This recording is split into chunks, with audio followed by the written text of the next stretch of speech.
Go. Hey everyone, we are taking a look at one of the regionals games from BC, Vancouver. It just happened, I think last week, last Saturday. Is that right, Noah? Yeah, that is correct. And we're going to be looking at one of your games. Yes, this is me on the right here. And this is Tang Yao Chang, or David. He goes by David, so that's what we're going to be calling him by on the Yep. left.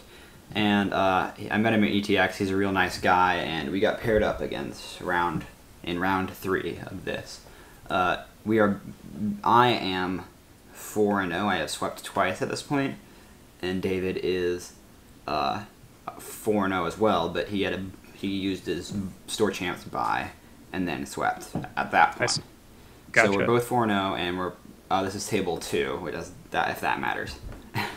It doesn't really, but No, not at all. no. All right, so I see you're also rocking the ginormous D20 at the bottom of the screen. Okay. That's my credit counter. All right, well, let's get this thing rolling. Also, these hand cams are pretty much useless on the side. Yeah, they're way too small. They need to be zoomed in a great deal, but it's kind of nice for. I don't know. I hold my cards at an angle and I shuffle them a lot, so you're in for a treat on my side. David is a little bit more sane with how he treats his cards. He just holds them nice where the camera can see him. I think I'm gonna mulligan this hand. He has a pretty good hand. Yeah.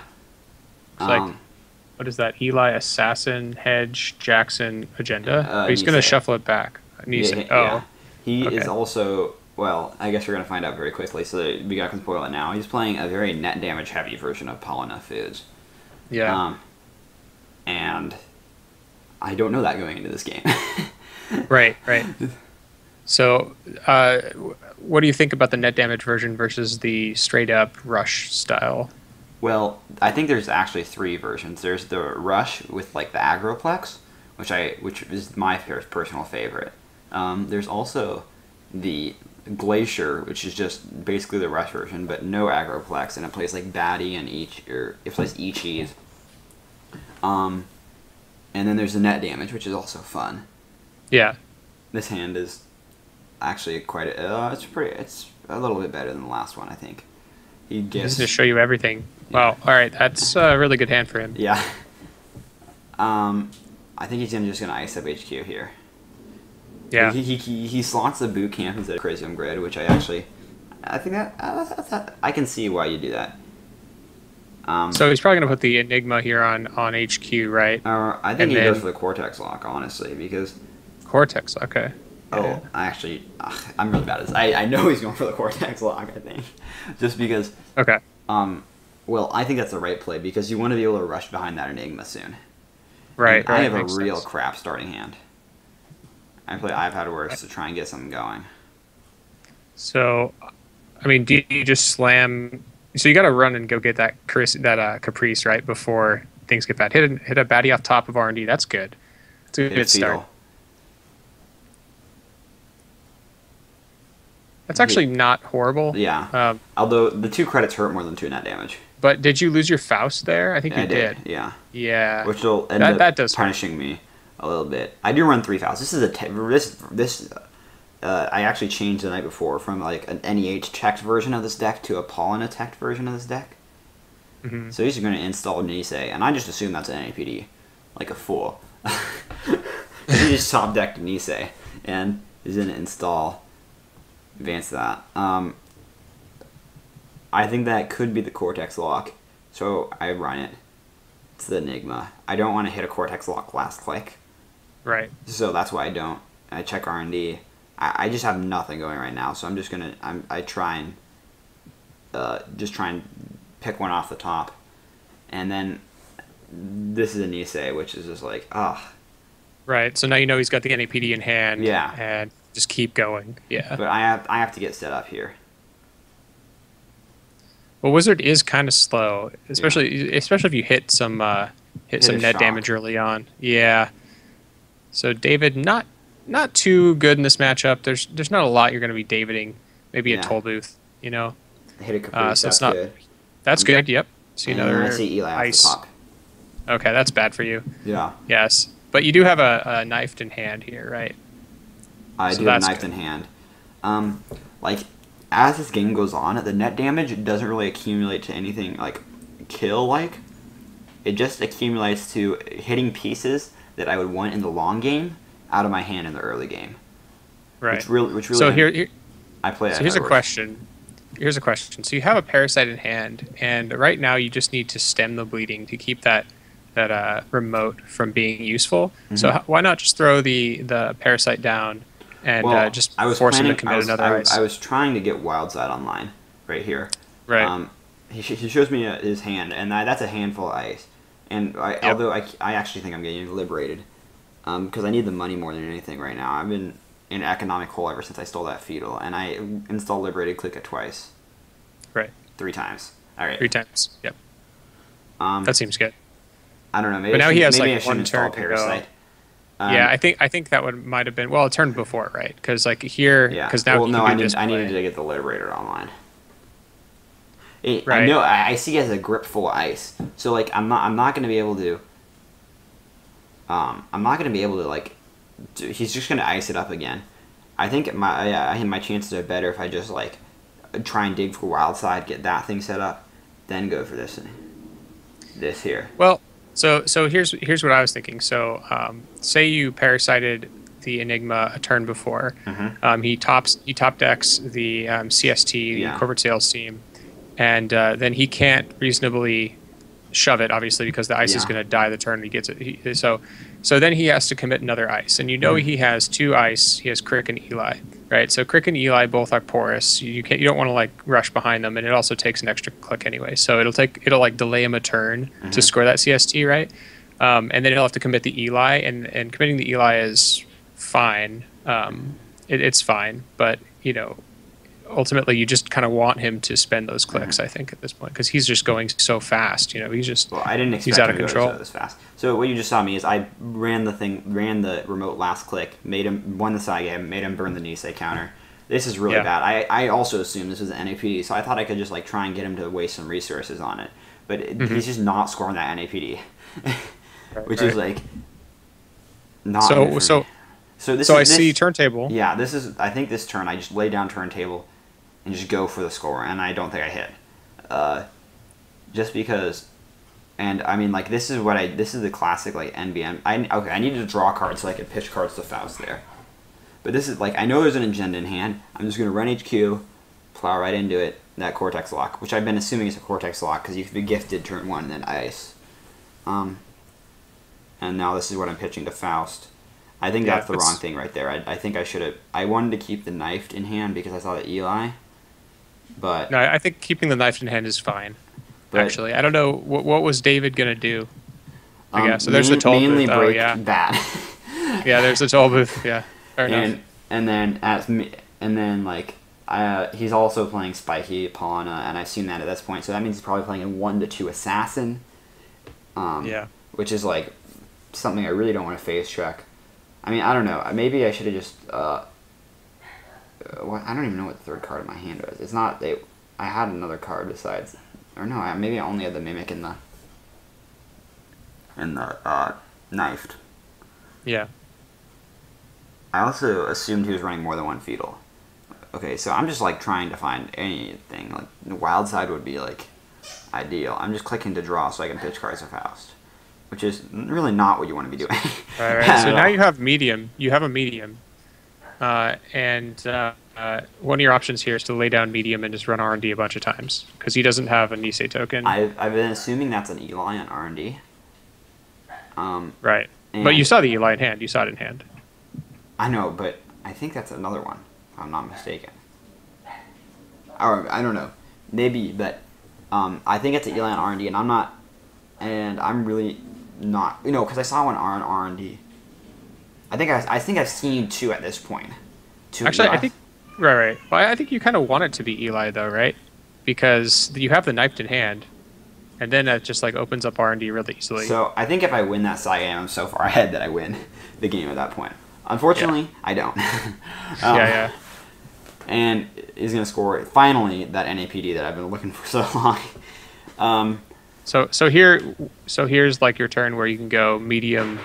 Well, I discarded Run. the medium because to the Okay, yeah. So here you're still looking for wild side. It looks like Yeah, to me, I'm. like I still just. drawing for wild I'm side. just trying to get set up. Like, one of the things I learned, I like while playing this deck and testing is you need to prioritize setting up over anything else. Like, Right. you only need to put pressure on them if they're putting pressure on you. And David obviously has a lot of experience in this matchup. He's doing exactly that. Um, you can also see he has a snare in hand and a boot camp. So if I run AHQ at any capacity, you can just, if he has a boot camp installed, he can tutor up another snare, and that's just like bad news for me. Right. Also, the medium was the only. You said your comment about the medium. I remember now is that I was just drawing up to pitch cards to Faust for the remote, like because if I get that agenda, I'm really far ahead. So Right. uh, That's true. so I was Though you just drawing cards for yeah, Faust, and that was medium was like less valuable than anything else in my hand. right. And is that the boot camp he put down in the Caprice remote? I think so. Yeah. So yeah, I keep kind of feel there you find your wild side. At this point, I think all right. So is it even worth it to play the wild side? Like at this point, you're kind of just you're so far behind that like what's the right play? Like I'm not 100% sure, but it might have been because you know he scored 3 agendas. You found one, so all the agendas that you thought were in his hand before are gone. At that point, like I'm thinking, like you run R&D, like get that Eli rezzed, you spoon it, or not spoon it. I'm sorry, knifed it. Well, right? like I just need cards for Faust at this point. That's my logic behind it. Like I've got 3 cards in hand right now, and I need to be able to break some ice. Like I'm trying to crack the remote. If I don't crack the remote, if I just go for the R&D win, Dave's just gonna just rush out like before I can do anything. Well, that's not necessarily true. If you lock R&D, he can't score out. So No, that's my logic behind that. Yeah, but if he's unable, what I'm saying is, if he there's a chance he has an agenda already in hand, and on that chance, like right now I know he doesn't, but because he just tutored a Jackson is going to try and draw an agenda with it. Often like if I go for the medium play, and I do not succeed with being able to crack R&D and get him locked, at that point, even if I do succeed, like the best case scenario, he still could have an agenda in hand, and in that case, and I leave the remote, I lose. Whereas if I go for the remote and he just top decks agendas off R&D, if I'm able to lock the remote in time, then that's not a loss for me. Right. I think locking the remote is a harder proposition than locking R&D at this point, because the turn when he scored the NAPD, he was at 6 credits, and so if you forced him to res, he would have probably been at like about 4 credits the next turn, right? -3/+1 or something like that, and then he wouldn't have been able to really push anything, even if he managed to draw past a lock or something like that. So, or even if he had something, right? Because he couldn't play the side game then, and he'd have to wait. But yeah, I mean, I see the logic here of locking the remote, though he's obviously on top of it here, right? He has multiple snares in his deck, and I can't just be pitching to I mean, I've seen the field, I've seen the shock. I'm assuming he has snares at this point. Sure. I think he might have gifted me one as well. So like, I'm not gonna just like go digging R&D with minimal cards in hand. Like that's not like I'm not gonna die to a snare. Right. No. And I think this is a big mistake here. Like, even though I think this is the turn. I'm going to install this Film Critic at some point. Yeah, right here. That's a Film Critic, even though there's lots of glare. I think it's a mistake, because I really need cards in hand to pitch to Faust at this point. I'm Dirty Laundry HQ. So I need cards in hand to pitch to Faust at this point, and that Film Critic isn't going to do anything. Little do I know that the only 2 agendas in his deck that it affects are NAPD. See, there I hit the snare. Rough. Yep. It's the 1 snare in his hand. Hits the Mimic, which is unfortunate. So why Dirty Laundry there instead of Archives? Just because you knew it was yeah, okay. And there could be a Cyberdex in Could be. I draw a card and remove tag. The reason I really wanted to put pressure on here was to get a sucker counter so I could play that Mimic that just got net damage out of my hand and start putting pressure on Centralist without having a Swordsman threat. Because he's already gifted me a Swordsman. So, yeah, having that Film Critic in hand as padding would have really helped. He's just, okay, so he's not showing me the GFI. Yep.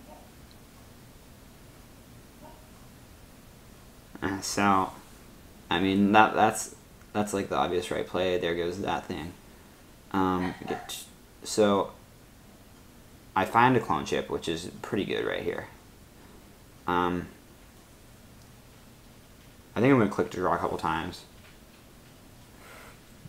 So you still on the lock the remote play? Yeah, because I have Political Operative in my deck. Like, that was my whole reasoning. And I just drew right here. Like, that was my whole reasoning for going for that whole plan. Is because I have Political Operative in my deck as my Palala tech. Like, that's what I was talking about earlier. I'm clone chipping out a Mimic here to get through the Cortex lock. So like that's my Palala tech that I was talking about earlier. Instead of bringing like NEH, which was like inject, third clone chip plot, I brought Political Operative, Film Critic, and a Career Fair instead of the third laundry. So that like I'm confident I can get through whatever ISC has at me with a clone chip and Faust. But I have to spend my clone chip on the Mimic run on HQ to break the Cortex lock, which, like, that kills a lot of my flexibility. But I needed to get that Political Operative down. Right. So that makes sense.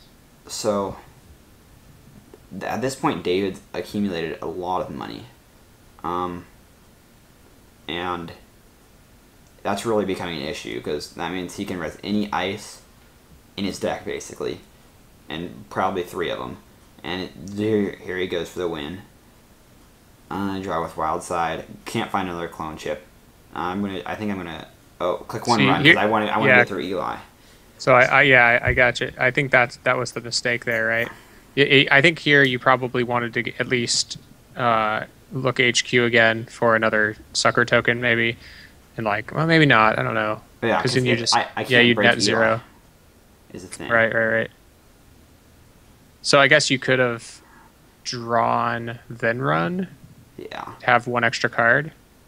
So you're gonna hit Eli here, and you'll click through it. Or does he not res this? I don't think he reses that. Okay. He reses the booth. There's the toll booth, and yeah, you've only got 2 cards in hand, right? Yeah, I have 1. Okay. 1, yeah. So at this point, I'm just in desperation mode. I think I just run R&D here, just to try and like top deck 3 agendas in a row. It's like I think I've lost at this point. That toll booth remote locked me out. The correct play is just to not go for the HQ sucker, not hit that snare. But there's no way of me knowing that, and just keep my clone chip to try and get a David back. Or I could just click to draw a couple times to try and dig for my second clone chip or my second David. And yeah, I see what's going on here. So I think this is how I'm kind of reading the situation. It's like you're kind of playing. That was good. Too late. Yeah, it's too late. But you're kind of playing the wizard deck almost like a shaper plays, where the shaper locks the remote and then locks R&D. And I honestly think like once you started to just rebound, you should have started going right for that R&D and tried to lock it with a medium. Even if you hit a snare here or there, like isn't that big of a deal. And if he was low enough on credits, he wouldn't have been able to pay for it. Like that one turn we were talking about where he was at 6 credits. But yeah, I'm not sure what the correct play is there. Sometimes Palala just has the nut draw and it just can rush you down. And that's sort of what happened. Also, like that net damage Palala is much better equipped to deal with Faust decks than most, just because of the snare threat, especially in HQ. I wasn't really respecting it that much, and I think it bit me with that snare tax that hit the Mimic. Like if I had that Mimic still in hand, I would have been able to lay that down, and then lay the clone chip down, get the David. Yeah, Or if you simply just waited for him to push and then you laid down the the Faust and then just stole the agenda. Yeah, because he Yeah. at that point he was just rushing, and he didn't know you had Faust in hand. I But as also, soon as I also, yeah, I also had a super bad opening hand, so I was just trying to hit pot shots of R&D, right, which I right. pinged a lot of caprice, or I pinged a lot of baddies out of R&D, which was nice. Yeah, that's pretty nice. Mhm. But so yeah, I mean, I think you did pretty good here. Like really, honestly, sometimes you just lose your breaker, and there's not much you could do except for draw for the next one, right? So yeah, Also, like not seeing Wildside early was just like, oh, was like especially in that matchup where you have like you need cards to break ice and you need cards to survive damage. I did find all I three I've had worse, and I played them all. Just clicking to draw his Divine Wildside against a rush deck is really not ideal yeah, true. in the slightest. Yeah, it would have actually been nice to have one of those I've had worses earlier on, like and held them in hand. Like if you'd actually known it was a net damage deck, right? And you're like, oh, hit a snare, whoop, draw 3 cards, no big deal. So Yeah. instead of like spending the click to play it, that's something you just don't. There's no way you could have not known that. And I think the net damage Palana is less popular than the rushy kind of batty Agroplex version right now. But Yeah. Also, well, also just something about this matchup in general. I actually think it's slightly Palana favored. Just because of the amount of times like that will happen where Wiz just can't find Wildside fast enough, and that's like the underlying issue of not being able to break ice. Like I think those games will happen more often than they might seem, just because like the Palana deck's really fast and it gains a lot of money really fast, and Wizard needs to have find Wildside to function. So if you don't like, I kept my opening because I didn't keep. I actually mulliganed. I mulliganed because it didn't have Wildside, and my new one didn't have Wildside either. right. And it was just like a bunch of bad cards into money. So I had a pretty bad starting hand. Although you can sometimes come back from those if you get good early draws or good early snags with R&D. It didn't happen that game, and David played it really well. I feel like we're putting a lot of it on luck. He played it really well. He won some key side games, or especially that key one where it scored out the corporate sales team. Right. When he had no Nisei counter. But he played it well. He knows the matchup well, and I was unable to complete. That's all right. I think it was a good show. It's good to take a look at these matches and see like what you could have done differently, and improve your play for the future. And it'd be cool to hear what David would think about this match. Like what was he worried about? Was he worried about medium? Probably not with the snares in his deck, but and he had an Eli, I think Eli Cobra server on R&D, something like that. No, it was Enigma Eli. Oh, Enigma Eli. Yeah. All right. So yeah. Anyway, that's it for game 1. I think we'll do a video on game 2, and we'll see you then. All right. See you guys.